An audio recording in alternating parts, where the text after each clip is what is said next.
Peacemaker Afolabi. From the introduction, like you heard, my name is Peacemaker Afolabi. And I get this expression all the time. When I tell people my name is Peacemaker, they're like, is that your real name? Well, I'm glad to let you know that that's my real name. So I am half Yoruba, half Edo, and that's why you hear Adesowa in the middle. And because I'm also Yoruba, that's why you hear the Afolabi part. So I'm a full-blooded Nigerian, but it's just that I'm a local half-caste. You know, there's Edo and Yoruba in the mix. I work with a company called Brass and Castles. People say we are a property development company, but I like to say that we solve shelter problems. I am also a director with a technology company called Adler Technology. And I'm also a founder of an oil and gas company called Castillo's Energy Limited. So, I'm supposed to share my story. So, let me share my story. I will start by saying that I'm an orphan. I do not have a father, a biological father. I do not have a biological mother. Not because I just came like Jesus Christ, but because they passed on to the other side of the universe. A married man. I have 3 children. I have a boy and I have 2 daughters. But I will tell you one shocking story. I have been married before, so I have a failed marriage, but I've had to remarry. And so I am happily married with 3 children. I'm sharing my odds, so it will be nice for me to be transparent with us. Abby? So you see a man standing before you who has been married twice. And so when I offer some advice or when I say some things, you will know that I'm coming from a place. Abby? 2, I have been privileged to squat. Does anybody understand what it means to squat? Okay. So I've been privileged to squat in Lagos State, Nigeria for 10 years of my life. And as you can see, I'm still very young. I'm not old. I'm not in my 50s yet. So I've been privileged to squat in Lagos for 10 years with a family who God connected me to many years ago. And today, they are my family members, and we are very close. And so when I say I have squatted, it didn't mean I was sleeping on the bed. It meant I was sleeping on the floor for 10 good years. Today, I can sleep on any bed that I want to sleep on, no matter the amount of money that I want to buy it. And so, the man that you see standing before you didn't have it rosy from a very young age. But I'm glad for where I am today.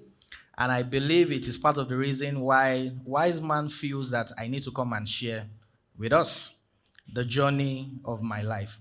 I will share one very challenging story because while he was speaking, I remembered this. In 2019, I was walking on the street close to my house, just about a street away from my house, and I saw my dad. Before then, 4 years before then, my dad and my mom had separated, so my dad had left home. So I was seeing my dad for the first time that day. And then I was so excited to see my dad. And I'm like, Dad, how are you? And my dad was very cold. He just said, how are you? I'm like, fine. How are your sisters? Fine. Okay, bye.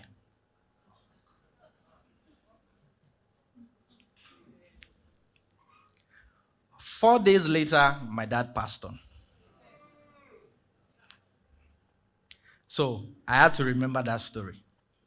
Now, of course, I pray that nobody experience that kind of experience. But you know what it means to have that kind of experience. So your dad left home, and you were privy to see him 4 years after with so much excitement. I was a teenager. And there was this cold reception. And then 4 days later, my dad passed on. And a day after he passed on was when the information reached us. So we had to travel to the village. But on arriving at the village, he had already been buried. So do you know what that means? None of us ended up seeing him. before he was buried. And so that's the kind of story that I have. And so when wise man says, against all odd, echo it, against all odd, against all odd. So that's what I'm here to challenge us on or about. So in the last about 4 years now, we, as a brand, Bras and Castles, we've embarked on about 7 projects. And when I mean 7 projects, so like I said, a lot of people will say that we are a property development company, but I like to say that we solve shelter problems. So we develop properties and then we sell. We develop mini high rises and then we sell. So block of flats. We've embarked on about 7 projects. We've delivered 4 projects. We recently started 2 projects, and then we are still thinking whether we will do the 7th project or we will not do the 7th project. So in the last 3 years, we have successfully delivered over 50 unit apartments in Lagos. Now, when you remember what I mentioned earlier, that I squatted in Lagos for 10 years. So how did this young boy that squatted in Lagos for 10 good years able to start developing or go into development, and we are able to do some of the things that we have been able to do? That is part of the stories I'm going to be sharing today. I hope I am making sense, and I hope I am communicating. So, because I don't know whether I'm a good communicator, so that's why I'm asking. And I've actually shied away from speaking for a very long time until my wife gave me permission last year to start speaking this year. And so I'll start my story by saying one of the best decisions that you can ever make in life, if you have not made that decision, is to marry right. So that's where I'm going to start from. One of the best decisions that you can ever make in your lifetime, if you are yet to make that decision, is to marry right. So, like I mentioned also earlier, I've been married before. It didn't work out. And we are not enemies, by the way. We are not enemies. We still pray for each other. But it's just that it didn't work out.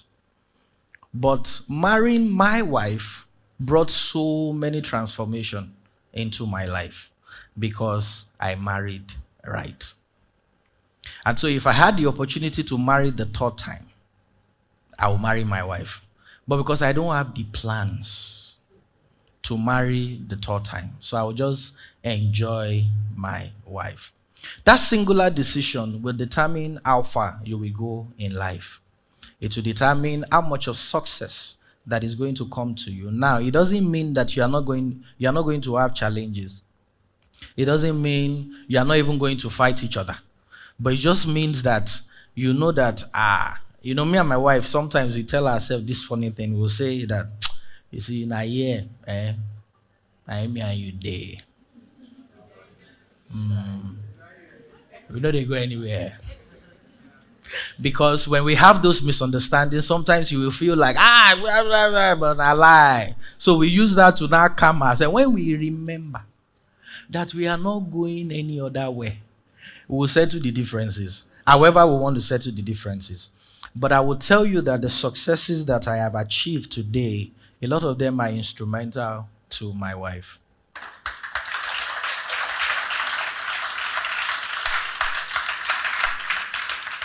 Thank you. I'm sure we'll just help us cut this small part of the clip and then we'll send it to her. So Wise Man knows my wife very well. And I mean, sorry. He's my in-law. He's the sister. I married his sister. So, not biological sister, but sister. So I married a very wonderful woman from the East. Like I mentioned earlier, I'm half Yoruba, half Edo. My wife is from Imo State. And I was privileged to travel to Imo State to pay dowry. Yes. If you marry from Imo, I can only wish you all the best. So I remember my father-in-law, when I was going to collect the list, my father-in-law is a titled man, chieftain, and he was saying, you know what, if the list is too much, you can help you cut down the list. So I told him, I said, sir, don't worry. Just bring the list. Everything in the list, we'll make sure that we provide everything in the list. As at then, I wasn't squatting again. And so God was already blessing me. And so I could afford a lot of things. And I'm glad to say that I didn't borrow 1 naira for my wedding. I'm using style to hammer a lot of things around this marriage thing, because if you miss it, it is almost like you will miss every other thing. It doesn't mean you will still not make other decisions that will be right. But I will tell you from my own personal experience, make that decision right. And because I see a lot of us, I don't want to assume, but I see a lot of us, we are not yet married. And so if you are going to make that decision, please make that decision the right way. And my prayers and thoughts and blessings are with every one of us. So the second thing I will share is, he has also mentioned it, is mentorship. But before I talk about mentorship, I'll talk about service. I've been volunteering for almost 3 decades of my life. That's almost 30 years of my life. I started volunteering as a teenager. I volunteered in different capacity, but most importantly from my religious background, from church, I was volunteering. Now I volunteer for NGOs.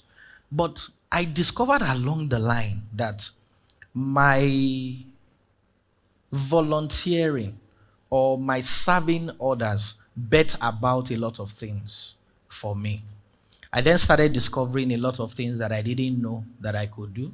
I didn't go to the best schools in the world. By the way, maybe I should mention the name of my primary school and they will understand. So, the name of my primary school is Barua Primary School. You will see that it is not a tush. It is not a tush name. Barua. I don't even know what Barua means to start with. But I went to Barua Primary School. But I think for some funny reason, maybe God created me like that, or I found out about serving or volunteering for my parents. I'm not too sure. But then I realized that the more I serve, the more I volunteered, the more my skills became visible. The more I realized some potentials that I had inside of me, the more I realized that I could do some things. Because for the people I was volunteering for the people that I was serving, they were far ahead of me. And then, okay, so a lot of the times when you are growing up, you become materialistic. Materialistic in the sense that the kind of things you'll be thinking about is big cars, big house, wear fine clothes. Some of us who want to speak like some people.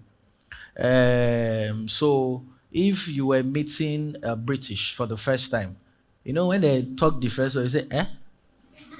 Because you don't understand what they are saying. But I realized that the more I was serving, the more I was becoming better. And so, for you to 10x, I will tell you from my own personal experience, one of the things that you need to do is the ability to serve others.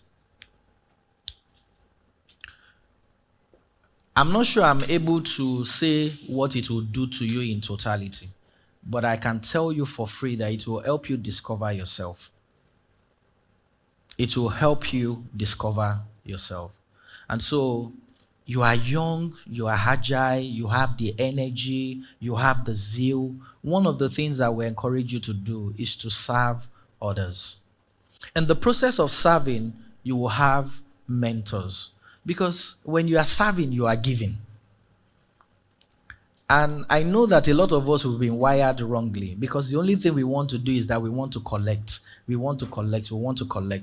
But I will tell you, one of the best gifts you can give to yourself is to be a person that gives. And giving, a lot of the time, especially for the kind of environment that we live in, People think it's monetary. It has to only be money. No, it doesn't have to only be money. You can give your time.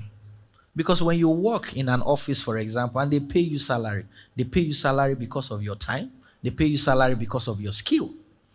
But if you are not trained for it, how do they then pay you? So, I hope I've been able to speak about that. Abby? So, now let me share some of my journeys. Like I mentioned earlier, I have volunteered for almost 30 years of my life. I have served at different capacity. In the process of serving, I started honing my skill around different things. At some point, I was a sound engineer. So I will volunteer in church as a sound engineer. At some point, I became a stage manager. I was organizing everything that needed to be on stage. At some point, I became an artist manager. Yes, I was managing artists. I was managing some of the gospel artists. Some of them blew. Some of them didn't blow. The ones that blew, they didn't blow under me. It was after I left them that they blew. But of course, that was doing so many experiences to me because I was learning so many things. At some point in Nigeria, I was one of the best stage managers in Nigeria. I'd managed shows for international artists, managed shows for Nigeria, for Nigerian artists, local artists. But guess what? All of those things, I learned all of those things while I was volunteering. Not because I went to any school. Not because maybe somebody even sat me down to even teach me. At some point, I was mentoring people in that area that I wasn't mentored. But I just learned along the line. At some point, I was paid well too. I was paid well. As much as I was one of the best stage managers in Nigeria, I was also paid well. But I then realized that that money was not going to sustain me. You know why? Because stage management is seasonal. So we have 2 seasons in a year. So we have the December season or the Easter seasons where you have a lot of shows. In fact, now in Nigeria, most shows are even between December and early January. So do you know what that means? It means I'm not going to earn money from January till maybe November, and then from December, I'll start earning money. And that money, of course, was not going to be sustainable. So along the line, I started desiring more. I wanted more because I was then being exposed to so many things along the line. I was being exposed to Nigerians, I was being exposed to foreigners, and I could see that these things too, you can make money. And now I have a weak point. I don't know how to beg people for money. I don't know how to beg people for money. So, because that was a weak point, I didn't know how to go and be begging people to help me for money. So I needed to work my way out. And I will encourage you, if you are the kind of person that like to go and beg people for money, change it. Look for what to serve people with that they can pay you for. Because you don't want to lose your dignity. You don't want to lose your person. You don't want a situation whereby you can't think and expand your mind. Everything that I have done, it is because I have made a decision that I wanted to go on. I hope that's not my phone. Okay, because it's only my wife that has that ringtone. So make a decision to go in the right direction that you want to go. And so because I made the decision that I was not going to beg anybody for money, and I was going to work my way out, and I was going to allow God's grace to work for me. So I didn't know how to beg people for money. But then I've been involved in almost 10 businesses. I was just doing different things just for me to be able to survive. So at some point, I was processing driver's license. I was making like 2K, 1K from it. But then I realized the day I stopped making driver's license, I'd done almost 500 driver's license for people. I didn't know. And so imagine if I was making 2K per, so help me with math. If I was making 2,000 per client and I did 400 clients, how much will I have made at the end of the day? 800K. So I was almost a millionaire from doing driver's license. At some point, I upskilled. I started doing international passport. So I was making 5K from international passport. And when I stopped, I realized that I'd done almost 250 international passport for processing for people. So help me with another math. 5,000 times 250 people. I don't blow. I'm a millionaire. I'm a millionaire already. So you see? So I was almost 2 million naira richer by just processing international passport and driver's license. But of course, you know, all those things didn't come only in 1 month. It came over a period of time. So if the 2K come today, you don't use and buy recharge card. You don't even know, say, the money self don't accumulate up to that level. At some point, I became a fruit seller. I don't know how many of us can be fruit seller today. So I used to go to K2 market. I used to go to my 12 market to go and buy fruit and then sell. And so I had this supply that I needed to do at Zenith headquarters. And so some person had ordered for us to supply fruit basket. I came up with a concept, fruit basket. And then we went to supply. But after that supply, I realized that I lost more money than the money that they paid me for the fruit basket. I realized that that business was not for me. At some point, I became a real estate broker. I was working with my older brother. Now, there's a generation story about that. My dad and my mom were also real estate brokers or agents, whichever way you want to call it. But they used to do one room and parlor, self-contained rentals for people many years. So my older brother picked it up, and my older brother blew it. He wasn't calling himself agent, he was calling himself a broker. Broker is the Tush word that we use on the island. I don't know whether they use it on the mainland. Then after some years, another name came up, Realtor. That's the one that they use now. So my older brother became a broker. And then I took after my older brother. I also became a broker. And then, as God may have it, we were able to make some good money. For the period that I worked with my brother, when I was dating my older brother, I tried to put the numbers together. I worked with my brother for about 10 years. We had made over 50 billion in transactions. Because my brother was very heavy on the island.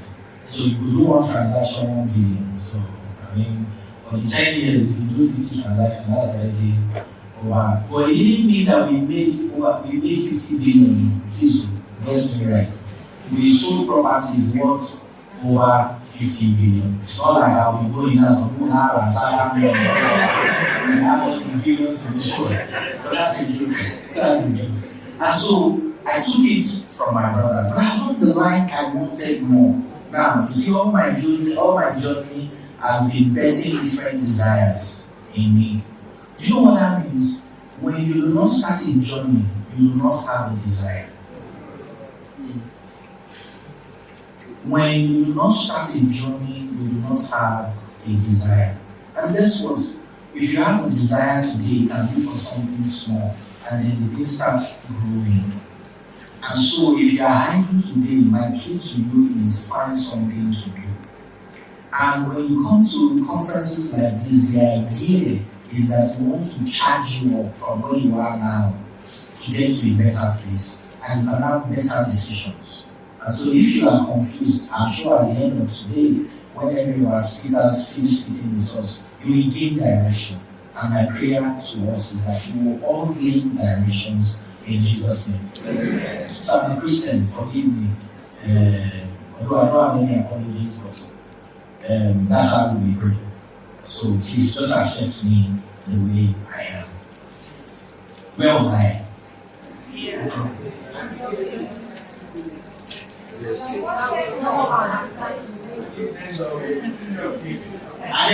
wanted to be sure I have good students. Like, wife man, please, you have to award everybody something at the end of the day. But not from me. So I picked it up from my brother because I wanted something more. And so I remember as far back as 2016, I was having a phone call with a friend of mine, and I was telling him that in this my lifetime, I'm going to build nothing less than 1 million homes in this my lifetime. Because the desire was just so much. It wasn't just about I wanted to make money out of it. It was that I just wanted more.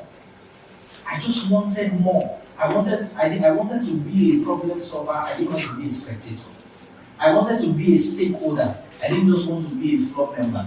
I wanted to see a situation whereby government want to make policies.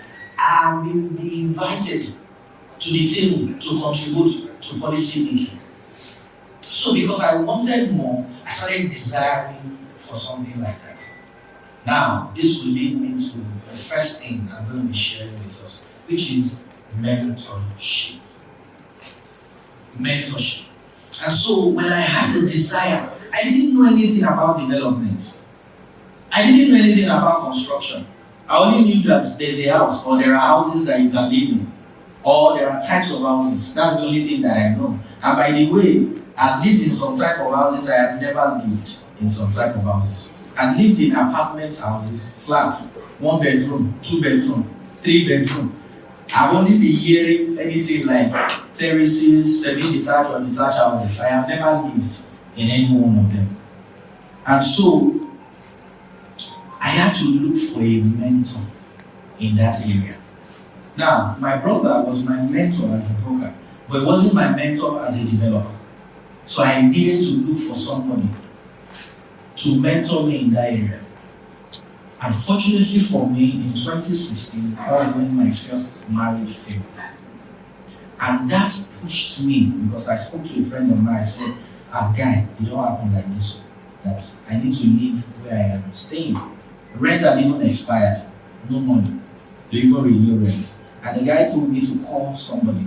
And I called that person, and the person said I should come and see him.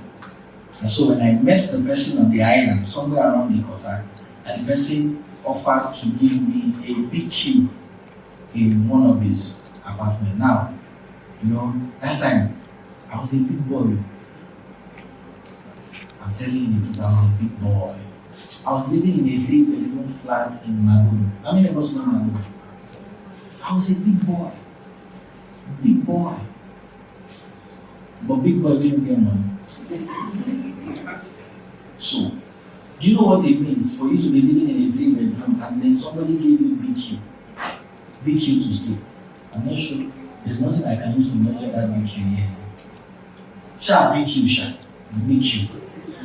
Voice quarter. So, out of humility, I decided to take that big key. But I didn't know that life was going to change my whole story from there. So I stand before you today based on what has happened to me between 2016 and now. And so I gave out everything that we had in the house. I carried one small bed. How many of us went to boarding house? You know that bed? What's the size? What do they call that size? Student bed. Okay, we're doing it for size. Student bed. So I became a student of life. I carried that student bed. Carried 2 Ghana must go. 1 Ghana must go was filled with all my books. 1 Ghana must go was filled with the few clothes that I had. I love to read. I love to read. And so if you are not a reader, it will be difficult for you to make progress in life. And so I will encourage you today. If you are not a reader, build that consciousness to be a reader. Please let me know my time. Build that consciousness to be a reader. And from that big queue, I started devouring every of the books that I carried. Every of the books that I carried. And the big queue that I was staying in was within an estate. And so I would wake up every morning, I will pray, I'll do my prayer work, I'll come back to the room, do the things that I could do. I remember my brother called me one day and said, PM. He calls me PM for short. I think you need to come and start working with me again. I stopped working with my brother. And he said, I think you need to come and start working with me again. So that all of these things that has happened can also, just leave. See, if God has blessed you with your family, hold them tight. Please, I'm begging us.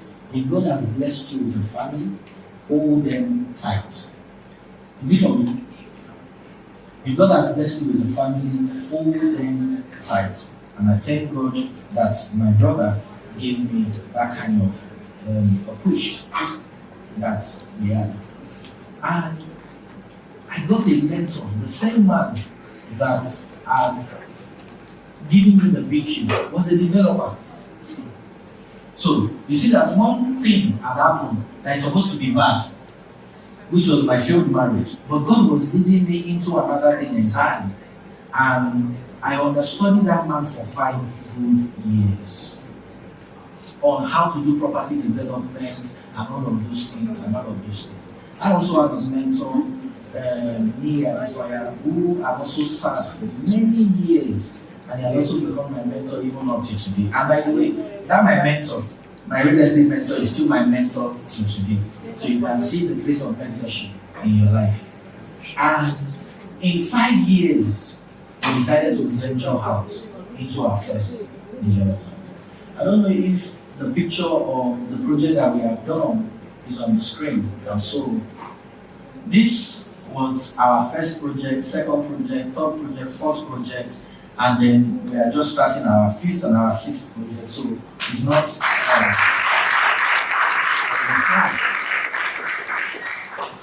you can't go wrong having the right mentors in your life. You can't go wrong having the right mentors. Now, there's a caveat to that. Some people, they are tormentors, they are not mentors. So you need to be able to cipher it, to know the ones that are tormentors and the ones that are not, there are tormentors and not your mentor. And you need to know the ones that are your mentors and not your tormentors. And so if there's one major thing I'm going to leave with us today, is the power of mentorship. Get a mentor in your life. And you can have different mentors for different areas of your life. Today, I have different mentors, business mentors, real estate mentors, relationship mentors, and I have them in different places in my life. But along this line, I discovered 5 things, which is what I'm going to leave us with. Number 1 is the power of vision. The power of vision. And I'm glad that Wise Man also spoke about it. You cannot go far in life if you don't have vision. I may not be able to share in depth about it, but you can go on YouTube. You can get materials. You can buy books around vision. The power of vision is one book that I can recommend to us. And it will help you to single out your life on the direction that you want to go. Number 2 is collaboration. Collaboration, partnership. Today, Dr.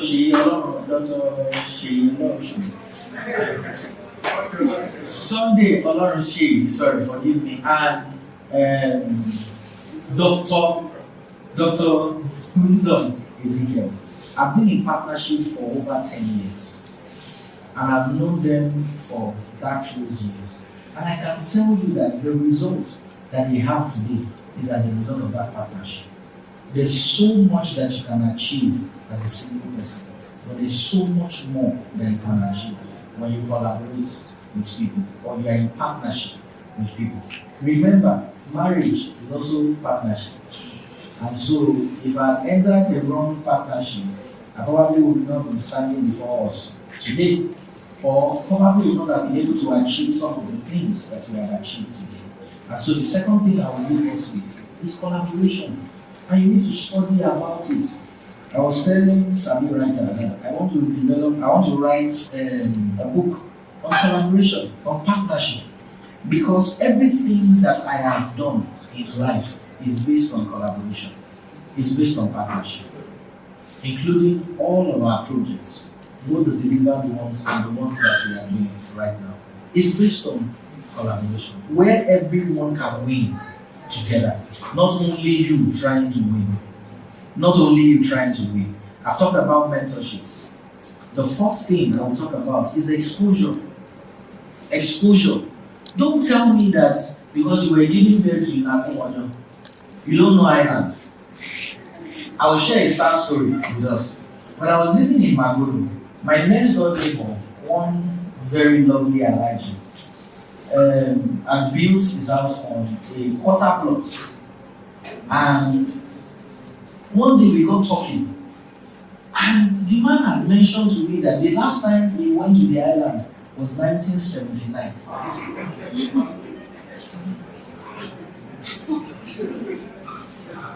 I don't understand.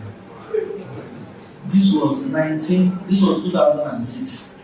You're telling me that island from Magodo to island is just about 30 minutes. And you're telling me that the last time that you went to the island, he was talking about Lekki Axis, was as far back as 1979. Guess what? That's why the man can own a quarter plot and build and think that he has arrived. When so many things are happening on the island, when some people were going to buy things on the island, that they own a large stake of the island today. So please expose yourself. Go to places that, e.g., none of your family members has ever gone to. Go to places you have never gone to before. Admire places. I mean, you have YouTube, you have internet on your phone. See places and force yourself to go to those places. I'm telling you, you don't want to know. No, you want to know what it will do to you. And the last thing I'm going to share with us. I hope I'm making sense. Yes, sir. No, I've actually talked about it, which is service and volunteering. I hope with these few words of mine, I've been able to impact